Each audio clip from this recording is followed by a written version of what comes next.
Muy buenos días. Vamos a ver los factores de riesgo del estrés laboral en trabajadores administrativos de empresas hispanohablantes. Una revisión narrativa en la literatura. Nuestra docente, la doctora Susan Cristi Rodríguez Balcázar, y la autora quien les habla, Beatriz Lourdes Guito Murday. Empecemos entonces con la introducción del trabajo. Tenemos estudios, según la OIT del 2024, donde nos indica que el 60% de la población mundial trabaja. Ahora, si bien no tenemos cifras de toda esta población mundial, cuánta sufre de estrés, la OIT sí analizó el caso de México, donde de toda la población trabajadora, el 40% de la población mexicana trabajadora sufre estrés. Estas son cifras alarmantes. Ha ocasionado incluso que en México el 42% de la productividad de las empresas baje, trayendo pérdidas millonarias a las empresas, sin contar las pérdidas en los sistemas de salud y las pérdidas personales, ya que las personas que están enfermas no tienen una buena calidad de vida. Entonces, por eso en este estudio vamos a enfocarnos en los factores de riesgo del estrés laboral de personal administrativo de empresas hispanohablantes. Nuestro objetivo va a ser identificar estos principales factores de riesgo.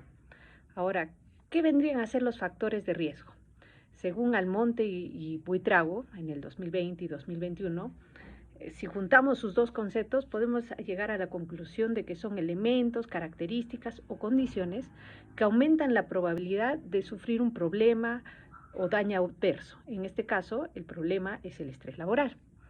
Buitrago también nos ayuda con la definición de estrés laboral. El estrés laboral es una enfermedad que altera el estado psicológico de las personas porque genera reacciones y respuestas de tipo emocional, cognitivo, fisiológico y de comportamiento, porque tienen altas demandas a las cuales no tienen los recursos personales necesarios para hacerles frente. Estamos enfocándonos en los trabajadores administrativos porque son los que están de manera sedentaria siempre frente a un monitor y sin ellos no funcionarían las empresas. En empresas hispanohablantes, porque en la Universidad Continental hablamos español y existe una gran mayoría de países que hablan español, es ahí donde estamos enfocando nuestro estudio. La metodología que hemos usado, hemos consultado 5 bases de datos de los últimos 5 años, como PubMed, Cielo o Scopus, utilizando palabras claves como estrés laboral. No hemos querido poner conectores de personal administrativo y todo, pero no hemos tenido resultados. Entonces hemos tenido que hacer más que todo una selección uno por uno, quitando todos los estudios de que no sean de personal administrativo. Los que más abundaban eran los de salud y educación. Había otros de choferes, guardias. Entonces todos esos los hemos descartado, los que no tienen referencia con nuestro tema de estudio, y nos hemos quedado con 23 artículos de la revisión bibliográfica. Los resultados que hemos obtenido, esto es lo más bonito. Ha habido 21 artículos en español y 2 en inglés. Por ejemplo, veamos algunos porque si vemos todos nunca acabamos, ¿no? Buitrago fue uno de que dijo identificó muchos factores del estrés laboral, como sobrecarga laboral, falta de recursos, puestos de trabajo no definidos, clima organizacional, acoso laboral, condiciones físicas inadecuadas, mala comunicación, poca oportunidad de ascenso, ausencia de recompensas, monotonía, alta rotación, falta de capacitación. E incluso él dice que hay diferentes realidades, que en las empresas públicas, como tienen autonomía, la autonomía no es un factor de estrés laboral, porque ya la tienen.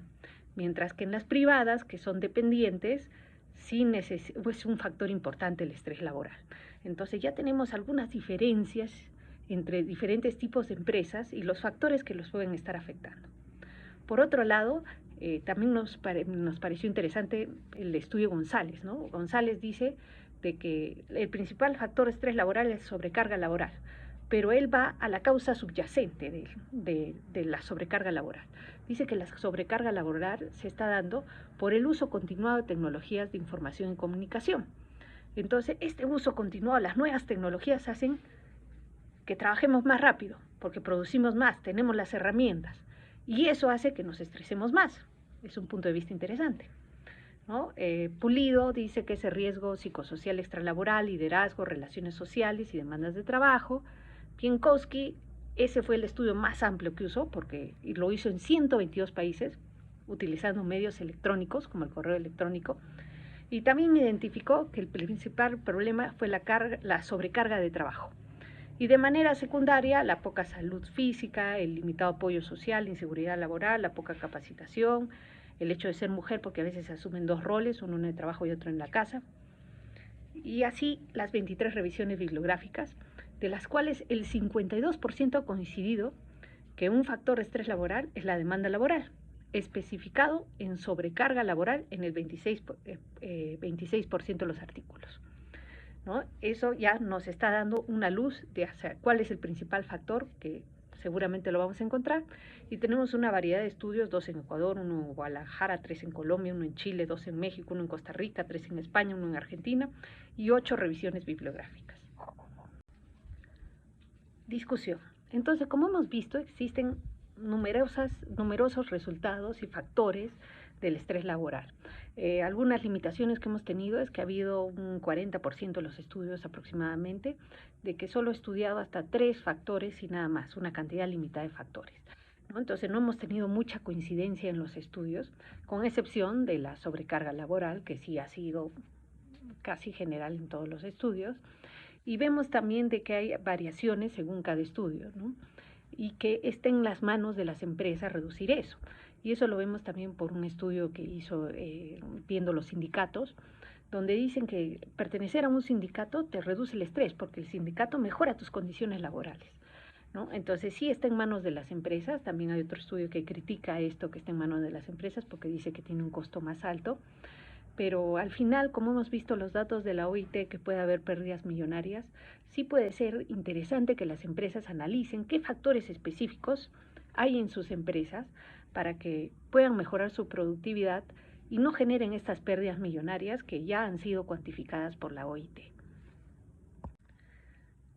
Conclusiones. Hemos logrado identificar y analizar los principales factores de riesgo del estrés laboral de personal administrativo de empresas hispanohablantes, como la sobrecarga laboral, el crimen organizacional, las condiciones laborales, la condición, el apoyo social, la falta de recursos, los puestos de trabajo definidos, el acoso laboral, la falta de comunicación, etcétera, etcétera, etcétera.